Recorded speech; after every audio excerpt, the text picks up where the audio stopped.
Well, first and foremost, I'm an actor. I'm also a producer and director. I'm a voiceover talent, and I also co-own a sketch comedy theater. Um, but I'm also a mom and a wife and the owner of 2 cats. So there's that. Well, actually, I started out in radio in college. And then when I moved to Atlanta, I worked for a radio station here.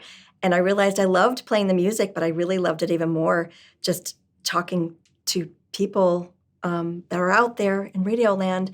And I wanted to couple my performing abilities and all the stuff that I've done before on stage and behind the camera with being behind the mic. And I really loved it. So I went for it and made myself my own demo. And at that point, it was just cassette tapes, that we put it together back in the 90s, and got myself an agent. Ever since, I've just been in love with doing it. It's been over 20 years. Well, I'm a one-on-one coach for adults. I'm also the lead coach for the kids' intro to voiceover.